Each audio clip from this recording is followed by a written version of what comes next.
ഉള്ളംകാലിൽ ഒരു വേടൻ്റെ അമ്പുകൊണ്ടാണ് ശ്രീകൃഷ്ണ ഭഗവാൻ ദേഹം വെടിഞ്ഞതെന്ന് നമ്മൾ കേട്ടിട്ടുണ്ട്. എന്നാൽ എന്തുകൊണ്ട് പാദത്തിനടിയിൽ അമ്പ് കൊള്ളാനിടയായി? അതിന് കാരണമായ ഒരു കഥ മഹാഭാരതത്തിൽ പറയുന്നുണ്ട്. ദുർവാസാവ് എന്നൊരു മഹർഷിയെക്കുറിച്ച് കേട്ടിട്ടില്ലേ? ക്ഷിപ്രകോപിയാണ് മുനി. ശിവൻ്റെ അംശത്തിൽ നിന്ന് ജനിച്ചു എന്നാണ് ഈ മുനിയുടെ ജനനത്തെക്കുറിച്ചുള്ളൊരു കഥ. അദ്ദേഹത്തെക്കുറിച്ച് കഥകൾ പലതുമുണ്ട്. എന്തായാലും മിക്കവാറും എല്ലാ കഥകളിലും മുനിയുടെ കോപമാണ് പ്രധാന വിഷയം. ഈ മുനിയെ തൃപ്തിപ്പെടുത്തുക അത്ര എളുപ്പമല്ല. അതുകൊണ്ട് തന്നെ മുനിക്ക് ആതിഥ്യം അരുളുവാൻ ആർക്കും സമ്മതമല്ല. പേടിച്ചിട്ടാണ്. പെട്ടെന്ന് കോപം വന്ന് ശപിച്ചാൽ തീർന്നില്ലേ? ഒരിക്കൽ കോപിഷ്ഠനായ ദുർവാസാവ് മഹർഷി ദ്വാരകയിൽ ചെന്ന് തൻ്റെ അതിഥിയായി പാർപ്പിക്കാൻ ആരുണ്ട് എന്ന് ചോദിച്ചു നടന്നു. ഈ മുനിയെ അറിയുന്ന ആരെങ്കിലും അതിനൊരുങ്ങുമോ? എന്നാൽ ശ്രീകൃഷ്ണൻ ഒഴിഞ്ഞു മാറിയില്ല. ദ്വാരകാധിപനല്ലേ, തന്നെയുമല്ല ശാന്തനും.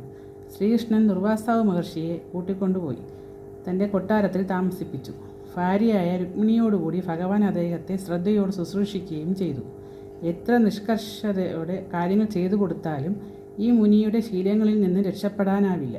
മറ്റുള്ളവരെ പരീക്ഷിക്കുക, പ്രത്യേകിച്ചും ശ്രദ്ധാപൂർവം പരിചരിക്കുന്നവരുടെ ക്ഷമ കെടുത്തുക, അവരുമായി കലഹിക്കുക, ഗൃഹത്തിൽ നാശനഷ്ടങ്ങളുണ്ടാക്കുക, ഇങ്ങനെ പോകും മുനിയുടെ ക്രിയകൾ. ദ്വാരകയിലും അതിനൊരു മാറ്റവും ഉണ്ടായില്ല. കൊട്ടാരത്തിൽ നാശനഷ്ടങ്ങൾ വരുത്തി കലഹിച്ച് ശ്രീകൃഷ്ണൻ്റെയും രുക്മിണിയുടെയും ക്ഷമ പരീക്ഷിച്ചിരുന്നു ഈ മുനി. എല്ലാ ശല്യവും രണ്ടുപേർക്കും സഹിക്കുന്നതിനും അപ്പുറമായിരുന്നു. എങ്കിലും അതെല്ലാം ക്ഷമയോടെ അവർ സഹിച്ചു. കാരണം ആളൊരു മുൻകോപി. ശപിച്ചാൽ ഭഗവാനാണെങ്കിലും മനുഷ്യനായല്ലേ കൃഷ്ണൻ ദ്വാരകയിൽ വസിക്കുന്നത്. അങ്ങനെയിരിക്കെ ദുർവാസാവ് മുനിക്കൊരു മോഹം, പായസം കുടിക്കണം. രുക്മിണിയും കൃഷ്ണനും കൂടി പായസം ഉണ്ടാക്കി കൊടുത്തു.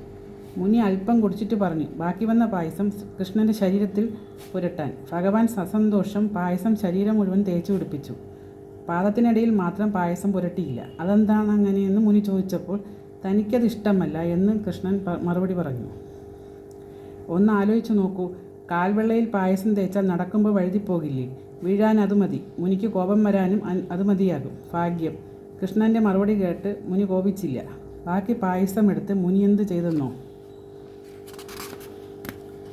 മുനി തന്നെ രുക്മിണിയുടെ ദേഹം മുഴുവൻ ആ പായസം പൂശി. ഇന്നാണെങ്കിൽ അടി ഉറപ്പല്ലേ മുനിക്ക്.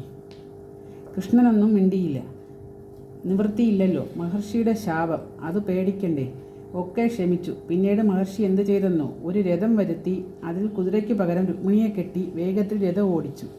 ഇടയ്ക്കിടയ്ക്ക് കുതിരയെ അടിക്കും പോലെ രുക്മിണിയെ ചാട്ടവാറ് കൊണ്ട് അടിക്കുകയും ചെയ്യും. പാവം കൃഷ്ണൻ രഥത്തിന് പുറകെ ഓടി. കൂടെ ഓടാതിരിക്കാൻ പറ്റുമോ? തൻ്റെ പ്രിയപ്പെട്ട രുക്മിണിയെ അല്ലേ കഷ്ടപ്പെടുത്തുന്നത്? എത്ര ദുഃഖകരമല്ലേ! സഹിക്കാതെ കഴിയില്ലല്ലോ. ക്ഷിപ്രകോപിയല്ലേ കൂടെ. കുറേ ദൂരം ചെന്നപ്പോൾ മുനി രഥത്തിൽ നിന്നും ചാടി ഇറങ്ങി ഓടി. ഓടുന്നതിനിടെ തിരിഞ്ഞു നിന്ന് മുനി പറഞ്ഞു, രുക്മിണി കൃഷ്ണന്മാരുടെ ആതിഥ്യം കൊണ്ട് താൻ പ്രസാദിച്ചിരിക്കുന്നുവെന്ന്. എന്നിട്ട് രണ്ടുപേർക്കും വരങ്ങൾ നൽകി. രുക്മിണിക്ക് ഭഗവാന്റെ ഭാര്യമാരിൽ ഒന്നാം സ്ഥാനം ലഭിക്കട്ടെ എന്ന വരം നൽകി അദ്ദേഹം അനുഗ്രഹിച്ചു. പായസം തേച്ച ഭാഗങ്ങളിൽ കൂടി ഭഗവാന് മരണമുണ്ടാവില്ല എന്ന് കൃഷ്ണനെ അനുഗ്രഹിച്ചു. നോക്കണേ ഈ മുനിയുടെ വിചിത്ര രീതികൾ. കൃഷ്ണനും രുക്മിണിയും തിരിച്ച് ദ്വാരകയിൽ ചെന്നപ്പോൾ അലങ്കോലപ്പെട്ട് കിടന്നിരുന്ന കൊട്ടാരത്തിൽ എല്ലാം യഥാസ്ഥാനത്ത്. ദ്വാരക പൂർവാധികം ഐശ്വര്യപൂർണ്ണമായിരിക്കുന്നതായി അവർ കണ്ടു. എല്ലാ ദുർവാസാവ് മഹർഷിയുടെ അനുഗ്രഹം. കൃഷ്ണൻ കാൽവെള്ളയിൽ പായസം പുരട്ടാത്തത് കൊണ്ടാണ് ജരൻ എന്ന വേടൻ്റെ അമ്പ് കാൽവെള്ളയിൽ തറച്ച് ഭഗവാൻ ദേഹം വെടിയാൻ ഇടയായതെന്നാണ് മഹാഭാരതം പറയുന്നത്.